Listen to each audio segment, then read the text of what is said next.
So I have just clicked on the SQL Server Management Studio tool and I opened it up, and this is the first screen I come to. It wants me to connect.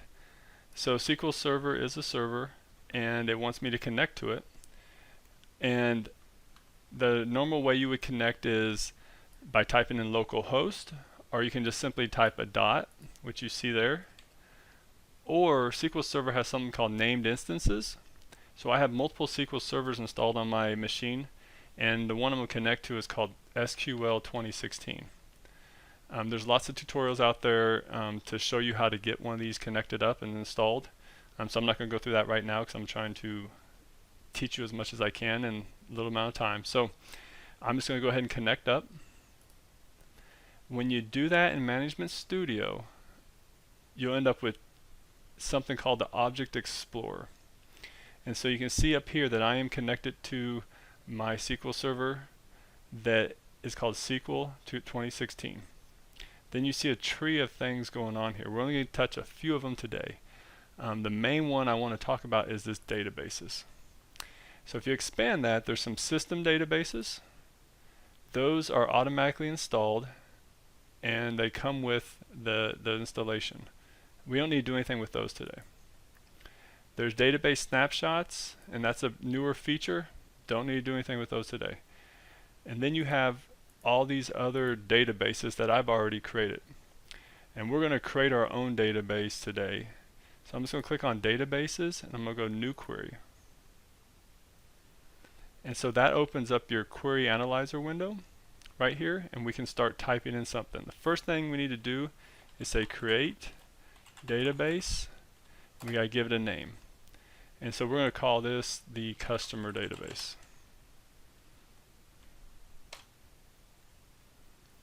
So in order to run that, and I didn't show you that, but I clicked F5. You can actually come over here and there's this execute button right there. And see how underneath the execute it says F5? After you do this a lot, you'll start hitting F5 every time instead of clicking that button. And so basically what I did is I hit F5. We've got a customer database. But notice you don't see it over here.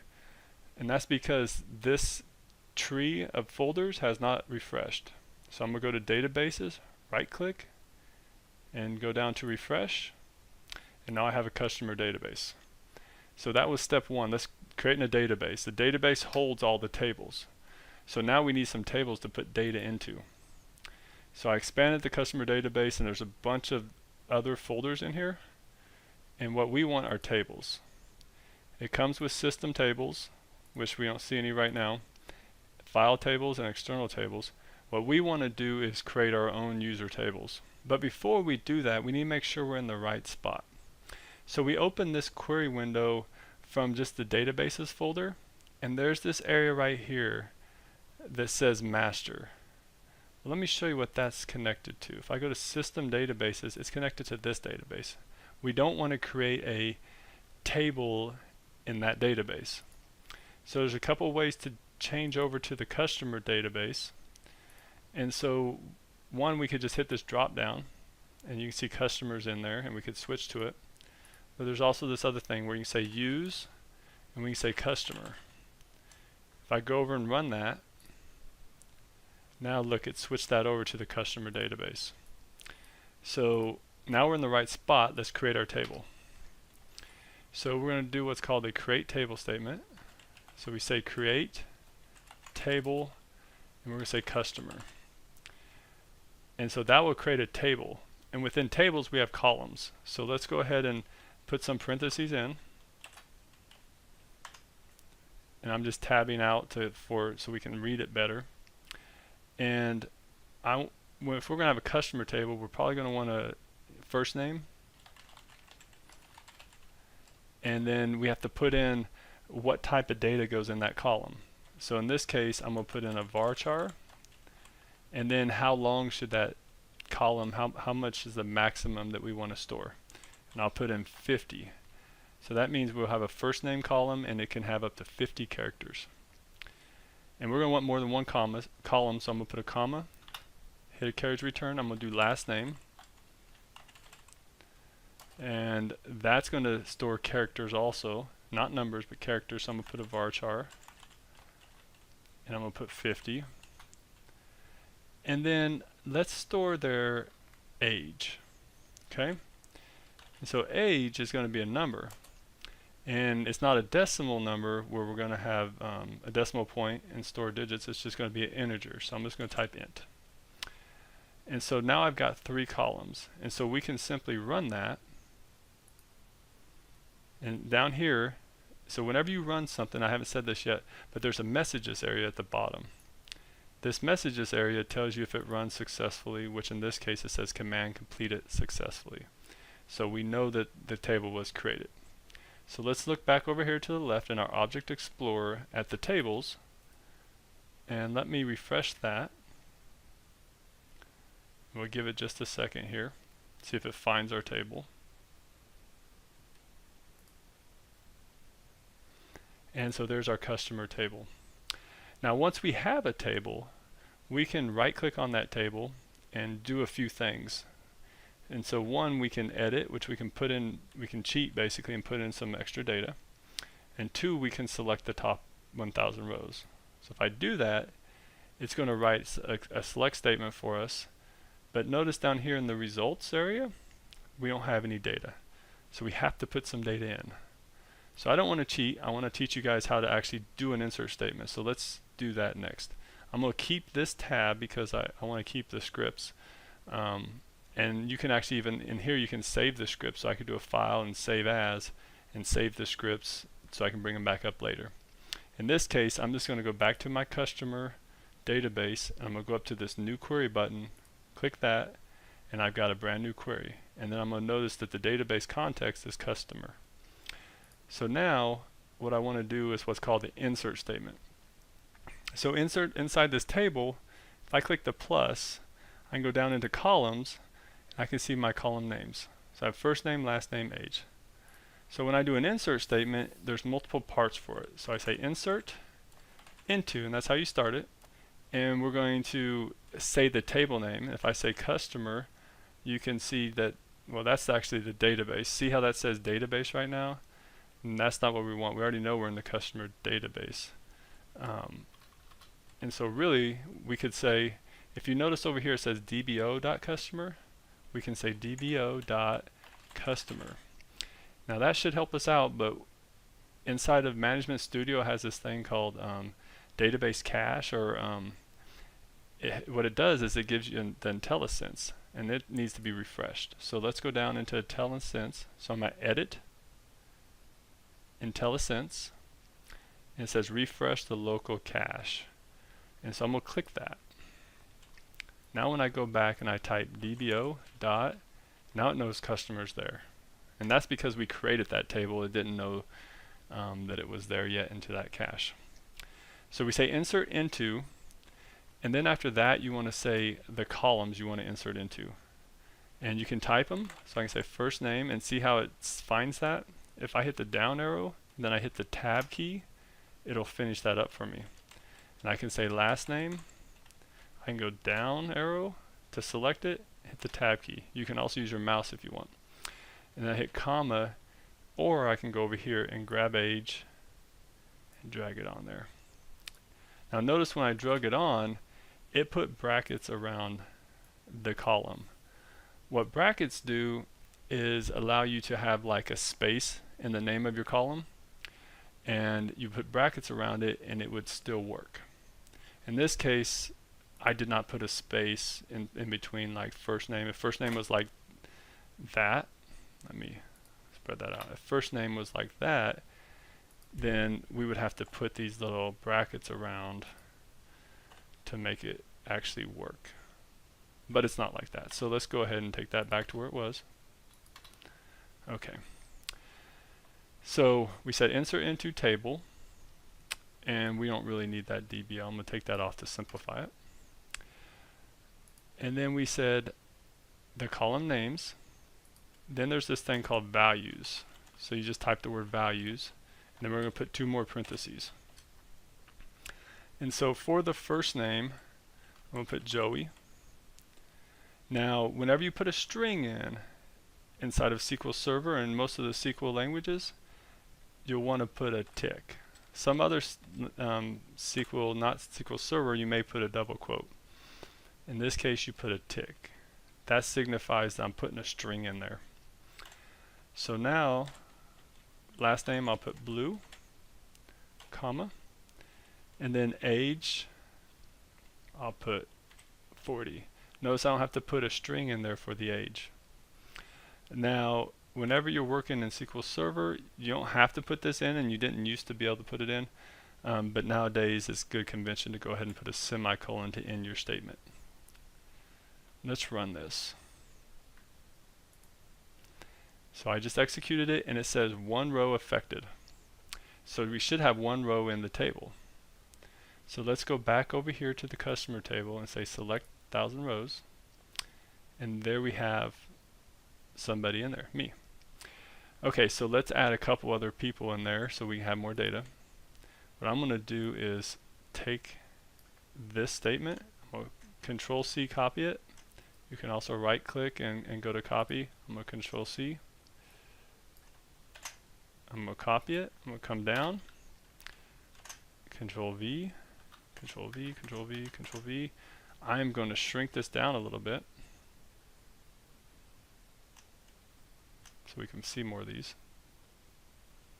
There we go. So we get them all on one page here. And at this point, what I'm going to do is I'm going to change some of these names. Barry Bonds.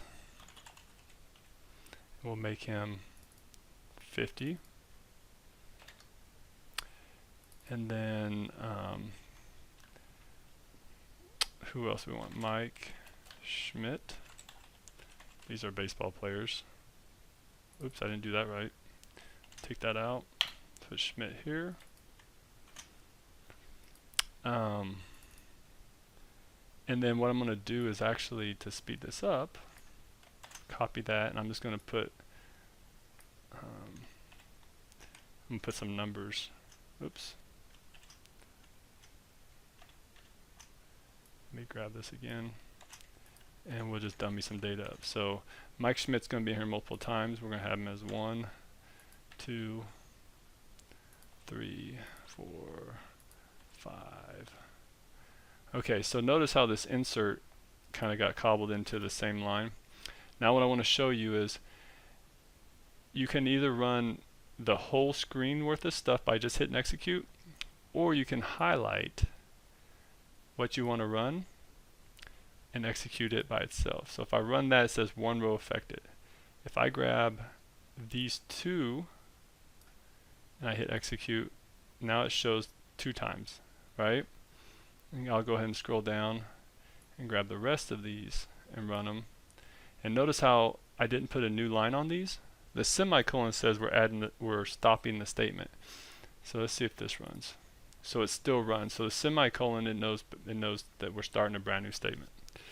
So now if we go to the customer table, select the top 1000, we've got some data. And I should have changed their ages.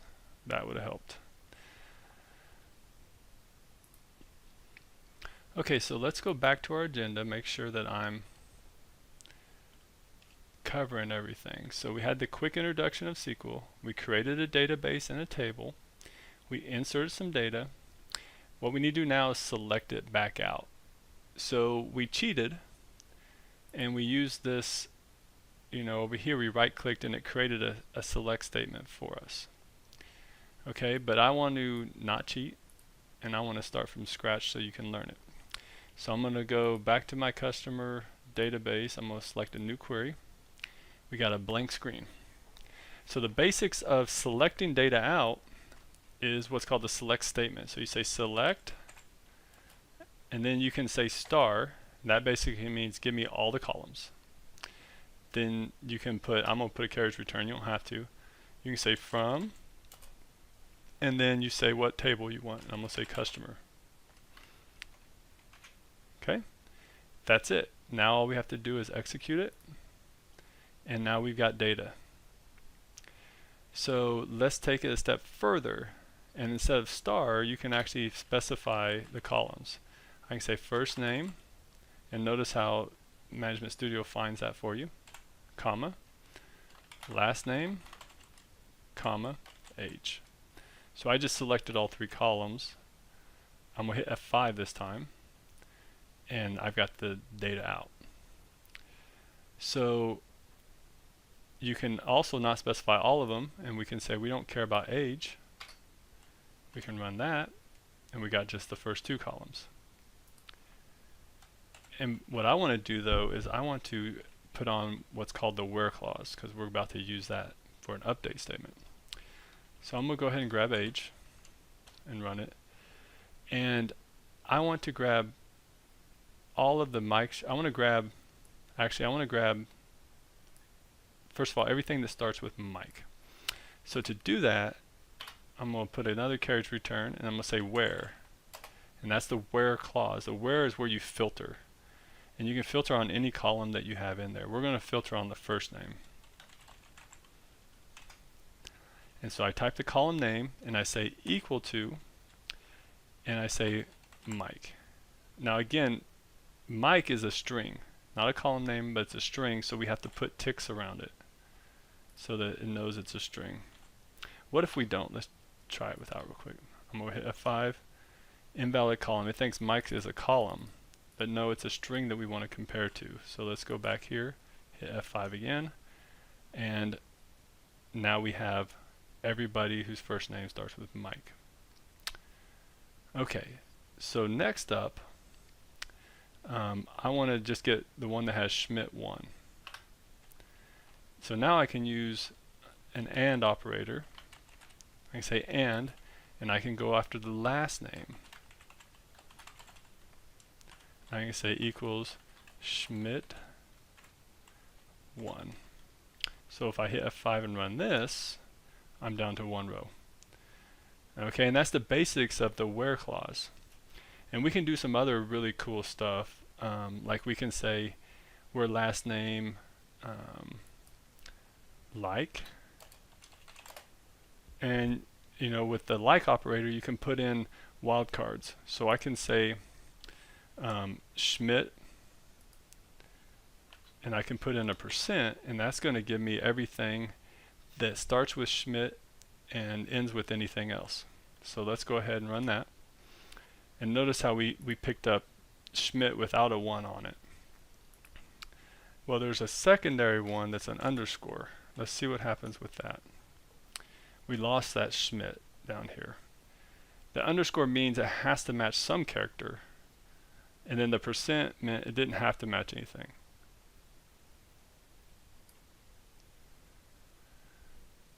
And so there's other stuff like between, and we can get into more of that if we have time. So next, I want to talk about an update. So if I think this Mike Schmidt, actually let's go to me. So let's query, if I highlight just this top part and hit F5, then I've just run the top part without the where clause. And then you can see me in here. So I'm going to type that, Joey Blue. I'm going to say equal to, and I'm going to run that. And that's got me. So now let's switch over and say, if I'm not 40, what if I was 20 again? Let's update my age. So to do that, I'm going to hit a semicolon. And I'm going to come down here and I'm going to write what's called an update statement. So the update statement says you start with update, and then you tell what table you're going to update. So you say customer. And then on an update statement, you always want to put a where clause. Unless you're trying to update the whole table, which isn't usually the case, you put in a where clause. Where, and since we already did the select, I'm going to grab this right here and drop it in there. But now we have to say what columns we want to update. And I want to update age. And I'm going to use what's called the set statement. So you say set age equal to 20. Put a semicolon. Let me run that. So that just updated. I'm going to highlight just the whole table again, not do the where clause up here. Run that, and you can see now I have age 20. And if I want to change it to 35, I just set the age to 35, I rerun it.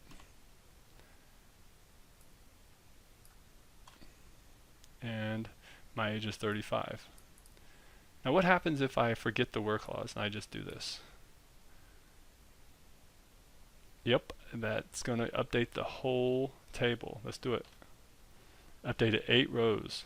That's a problem. Let's go look at the whole customer table. So everybody is 35 now. So I don't like that. So now let's go into what's called the delete statement.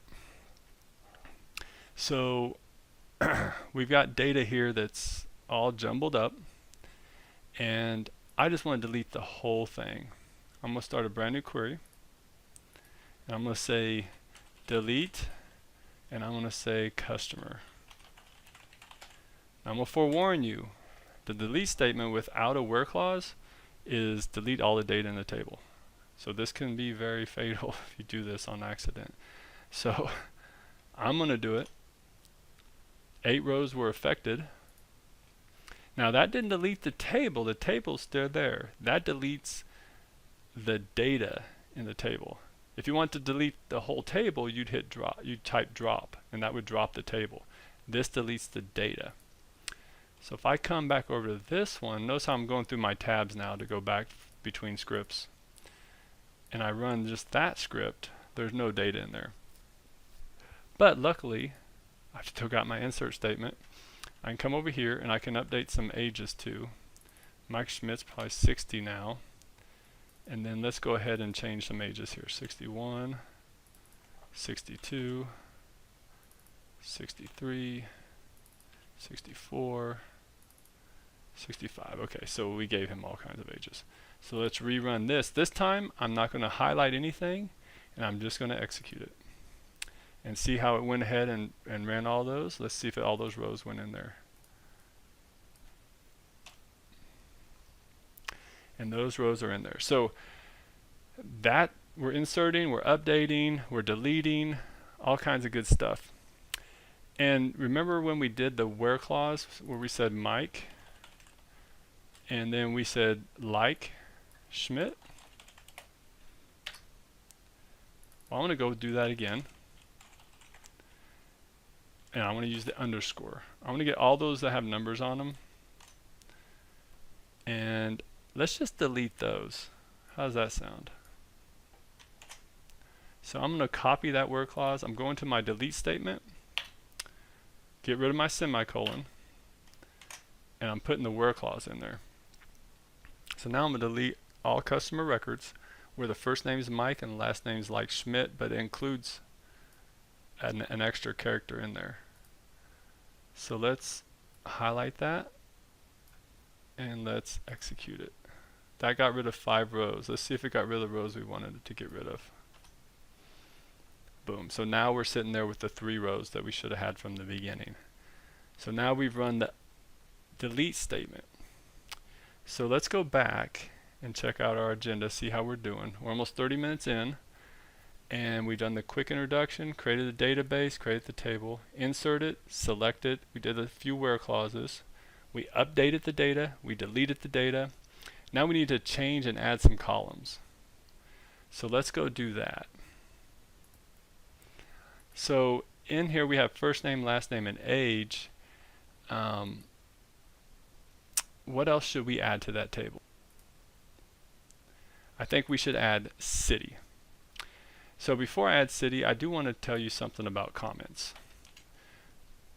As you're creating scripts, you want to put a comment in there and say, this deletes Mike Schmidt. Okay, so when I say that, see how it turned green? Well, this is a 1-line comment. If I go to the next line and start typing, it's no longer a comment. And so a lot of times you'll put this at the top of a script.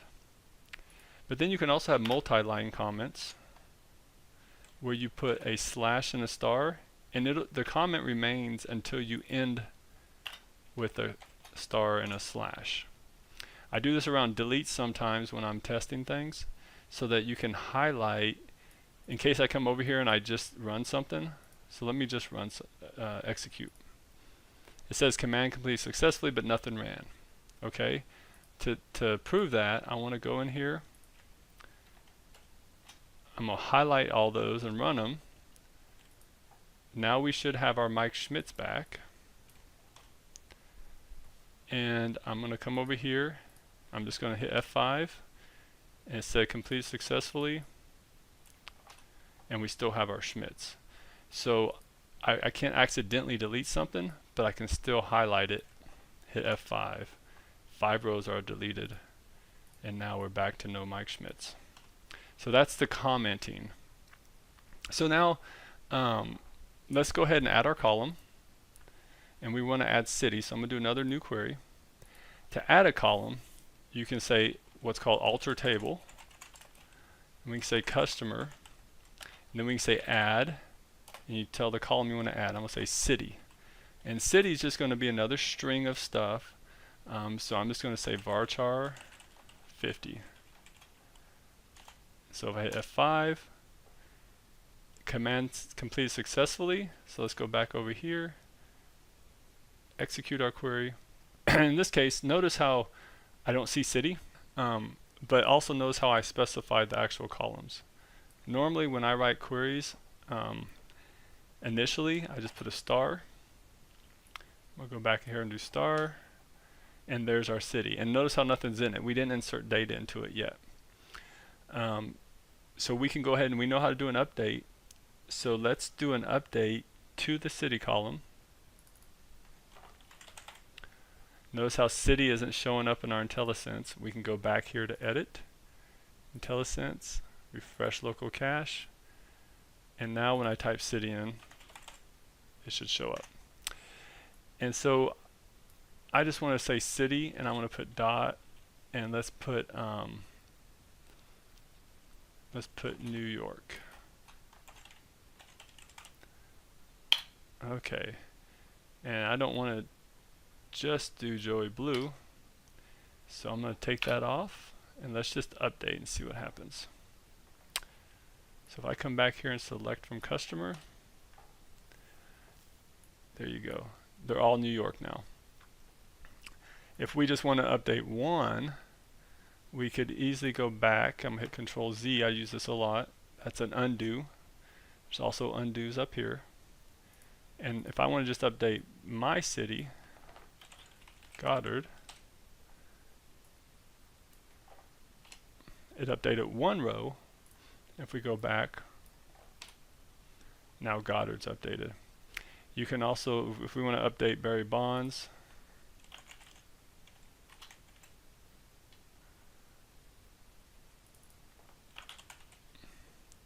we can update him.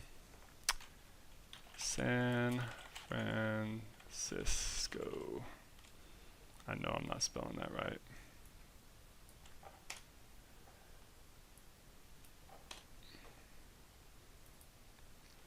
Yeah, I need to put a C here. So I'm going to update it one more time.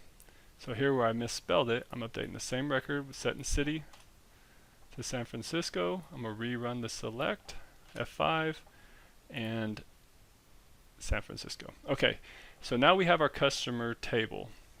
So the next thing we need to do is, I need to add one more column. So let's go add one more column. And I'm going to add a primary key column. Okay, so what I want to do after all that work, I want to go ahead and drop this table. So you can see how you can drop a table. So if I type drop table customer, come back, hit F5,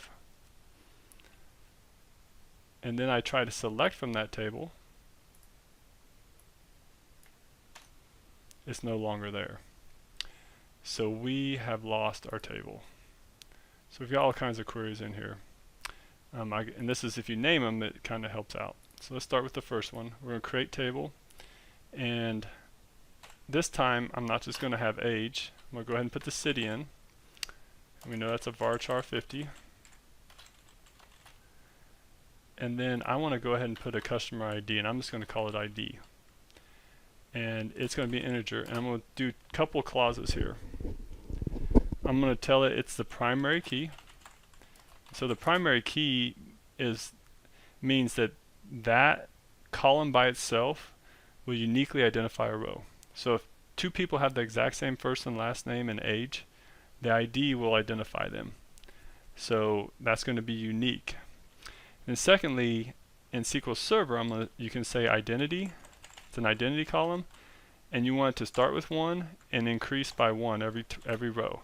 So now that ID column will fill in for itself. We don't have to fill it in. Every time you insert a record, it will fill that in. Put a comma there. I'm going to recreate this table by hitting F5. And now that's there. So let's go back and select. Now we have ID, first name, last name, age, and city. Let's go insert our records again. See if I can find them. And now what we want to do is I want to add city here, because now we're going to add city in. And then we want to put in Mike Schmidt, and let's just say Kansas City again. I'll put KC for short. Okay, so now I need to do that with all the queries. So just drop those in there. Drop those in there. So I'm hitting Control C and Control V, which is something you'll want to use a lot for this, for any time you're programming. We'll put Goddard. We're going to put San Francisco. Okay, so I'm going to insert those 3 rows. Done. Let's go back and select them. So we've got those back in. Now notice when it inserted, I did not put in the ID, but it went ahead and automatically incremented. Okay, so now what we need to do is, this is our customer. Our customer is going to buy products from us. So we need an orders table, and we need a products table. So let's create a products table. So we're going to do a new query. Say create table, product, and we're going to want a product ID, and I can just say ID again, and I can say int primary key, and I can say identity. Come on. So that's going to give me a primary key identity column. And we could say product underscore ID. Some people do it that way. Some people just say ID. We're just going to put ID right now. And then all I want is a product name for this training. So I'm just going to say product name. And I'm going to say varchar 50 again. Okay, so now we've got some products. And let's go down here and select from them.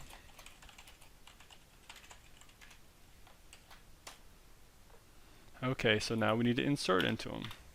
So we're going to say insert into products. And we'll give the column product name, values, and then we need to give a product. Since we're talking about baseball players, I'm going to say a baseball. And now I'm thinking about it, we probably want one more thing in here. And so I'm going to alter this table.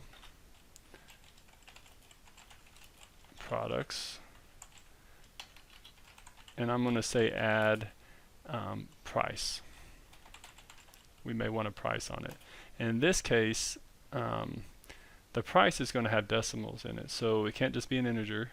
So we're going to say in SQL Server you can have floats and numeric and decimals, and we're just going to do a float. And that's going to give us a number that can have floating point decimals. So I'm going to put that in there, select back from it, and let's toss in a price. And so a baseball we're going to put at $5.95. And notice how we don't need ticks around it, because it is a number. And instead of a baseball, let's go bat. That's probably like 195.99. Okay, let me put price here.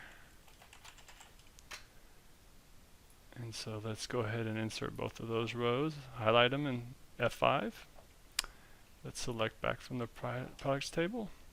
So now we have some products. And then let's go ahead and do, and I'll just keep going down this page, create table order. And inside the orders table, we're going to need to put in who bought it and what the order was. So we're going to put in the customer ID, it's an int, and then we're going to put in the product ID, and it's an int, and then we need an order ID. And in this case, I'm just going to put ID, I'm going to put order ID. So there's two different ways, two different rules of thought there. If you have the same columns that say ID, you know, that can be good for some things. Sometimes you want to put order ID. I'm going to put order ID. Int, and I'm going to put primary key, and I'm going to put identity 1, 1. Okay. And then let's go ahead and put order date in here. Give you a date type of variable. So here we're going to do an order date, and there's a date time. And that'll store a date and a time all in one place. Okay, so now we can order. There's a date of the order, there's the ID and the product. Okay. Run that. Now let's select from the orders table.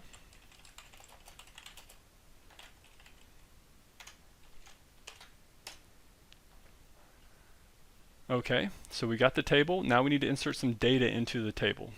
So let's go ahead and do a few insert statements.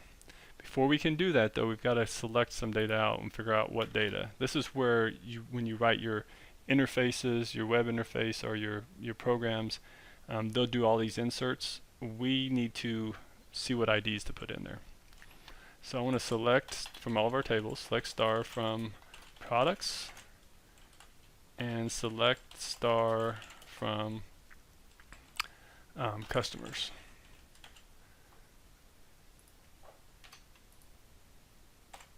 Okay. It must just be customer, sorry. Okay, notice how I ran all three of those queries together. And so I got three result sets. We got the orders here, we got the products here, we got the customers here. So let's go ahead and what I'm going to do is actually, well, let's create one of these and then I'm going to just insert a bunch of orders. So if we want to insert into the orders table, we say insert into, and into is an optional keyword. You don't have to put into in there and it would still work. We say orders, and then just like everything else, we're going to put the columns. We don't need order ID. We're going to say order date. We're going to say customer ID. We're going to say product ID. And then we're going to say values. And order date, I want to put in 9. Actually, I'm going to use something called the get date. And this is specific to SQL Server. It'll get the date right now. So you'll see exactly when I'm making this training. So put get date in there, and then we want the customer ID. Let's have Barry Bonds. If you look down here, his ID is number 2. So I'm put 2 in there. And then he's going to buy a bat. And we'll put 2 in there. Okay. So let's run that. And let's see what's in the orders table. So on September 13th, customer 2 purchased product 2. And let's insert a few more things. So Let's go ahead and do product 1. And let's do customer 1, product 1. And let's have customer 1 keep buying a few products. And then let's have customer 2 or customer 3.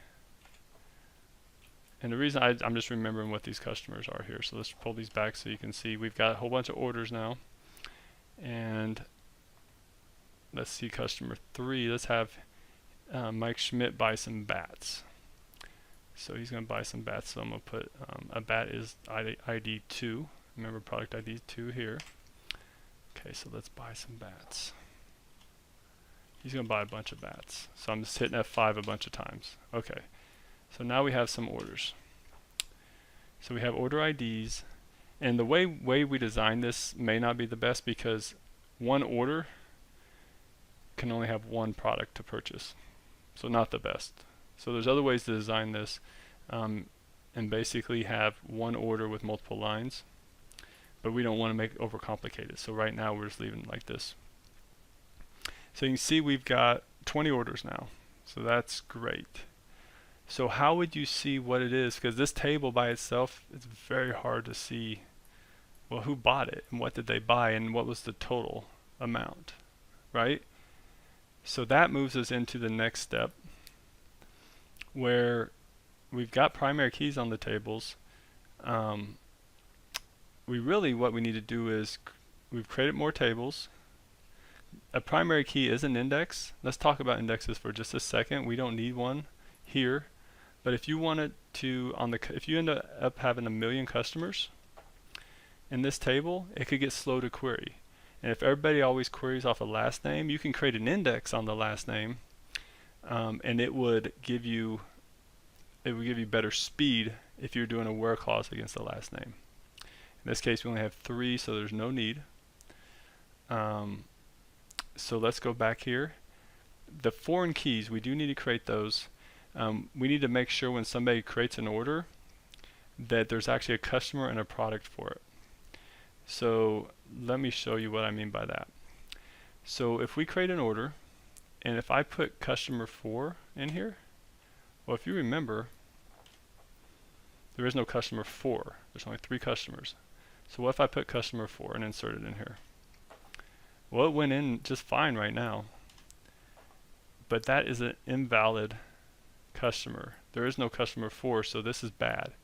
And in relational databases, now that we have multiple tables, they all relate to each other. And that's where you get the relational database. Well, we need to make sure these relationships are good.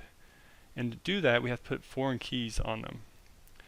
And so I'm going to create a brand new query.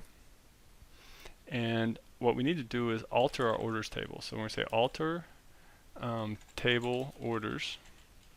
And we're going to say add a foreign key. And you see as these turn blue that they're reserved words. And then we got to say what column in the orders table. And so in the orders table, first we're going to do the customer ID. And then we're going to say it references the customer table. And then in customer table, we called it ID. So let's take a look at that over here so you can see it real quick. Table, refresh. So in the orders table, we have columns. It's called customer ID here. It would have been nice if I would have went ahead and consistently named these, but I didn't. It's called the ID table, ID column over here.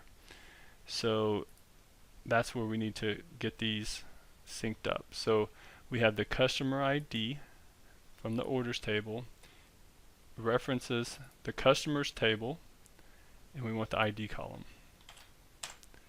So let's run that. So now it says alter table statement conflicted with foreign key constraint. The conflict occurred in the customer with the column ID. Well, that's exactly our problem. So let's go back here. We have this bad record. Order ID 21. Let's delete that. We know how to delete now. So I'm going to say delete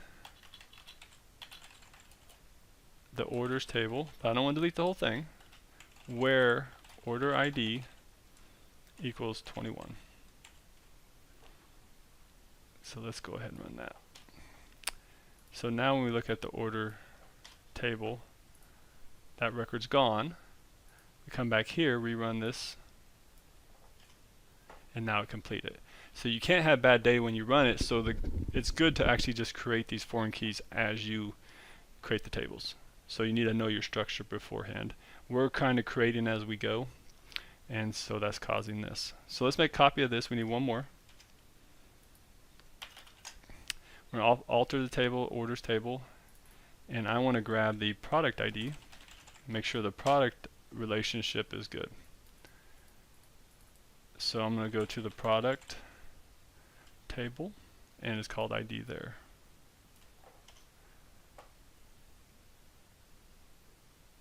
So this gave me a foreign key relationship, invalid table product. Okay, what did I call it? Products?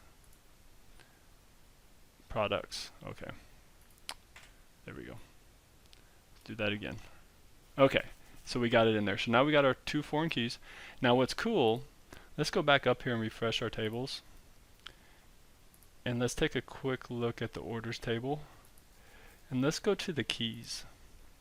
Notice you have a primary key and you have some foreign keys going to customer and product ID. You also have the primary key, so let's go here and look at customer, and it just has a primary key, and products has a primary key. So now that we put these relationships in, let's go try that insert again that was really a bad insert. This 4-2, let's do that. So now it will not let us insert bad data. And so this is where you get the whole relational database, because all these tables are now related to each other. And this is the referential integrity that you need to put on your tables to make sure the data stays good. Okay, so let's go back to our agenda. Okay, so we got primary key indexes, we created more tables, we created our foreign keys. Now we need to join our tables together. Let's do that. So I'm going to start a brand new, I'm going to grab these 3 queries here. I want to start another new query. And we got a blank screen here. We've got our 3 tables. Now remember, the orders table, it's hard to tell what products are ordered. So let's create a new query that joins that back to the product table. If I say select star from orders, you can actually join tables by using the join clause. And I'm going to say inner join. So an inner join means everything has to equal up in both tables. We want the orders table to join up to the products table, and we want to say on. So this is what the 2 things are going to join together on. So let's look at those 2 tables together real quick. Where'd they go? Okay, they jumped down here because I got so many orders. Okay, so the customer ID, let me pull this up a little more.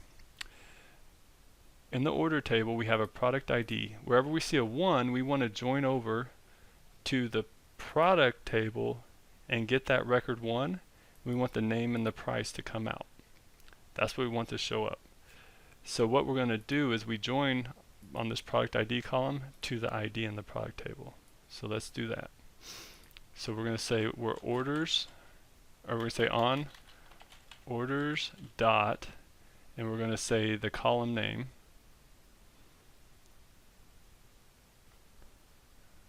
And you know what, before I do that, let's refresh the cache. I'm not liking all these red lines.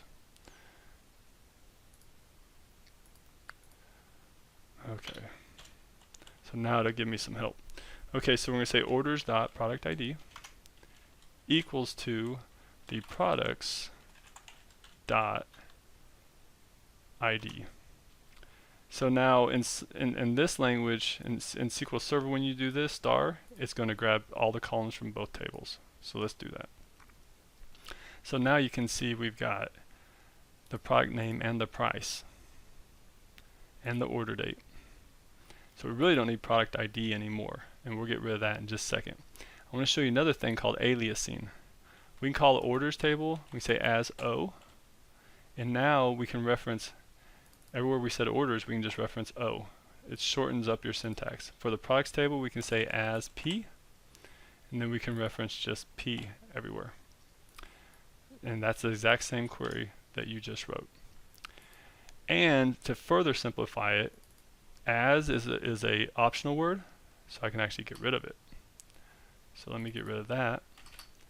And so now we've still aliased our tables as O and P, and it still runs. Okay? Now you can do the same thing on columns. So what I want to do first, I want to say O dot star. That grabs everything out of the orders table. I'll run that. And then I want to say P dot star. Right there. And so I just grabbed everything out of the product table too. But I really don't want O dot star. I really just want, actually I'm gonna leave that for just a second. Let's go ahead and go get the customers. All we do is we do another inner join, and we do customer, the customer table, and I'm gonna alias it as C on, and I want to join the orders table, O dot customer ID this time, equals to C dot ID. Okay, if I run this, will I get the customer data? Not just yet. Because the way I did this up here, I need to put a comma, and I need to go get the C dot star. Okay, so now if I scroll to the right, now we've got the customer data. So now let's put this all together. I want to just clean it up. So in the order table, I really just want the order date. In the product table, I think I want everything. In the customer table, I want everything. So let's see what that looks like. Oh, I don't want everything. I just want P dot product name and P dot price. Okay, so we could sit here and clean this up a bunch, but we've now joined our data back together, and we can see Barry Bonds spent $195 on a bat. He spent $595 on a baseball. And then we can also see that the city that the product was bought in is San Francisco for $595. So let's take a step back for a second. I'm going to minimize that, get my screens up here. And I actually want to edit the city. For Barry Bonds, I'm going to put Goddard.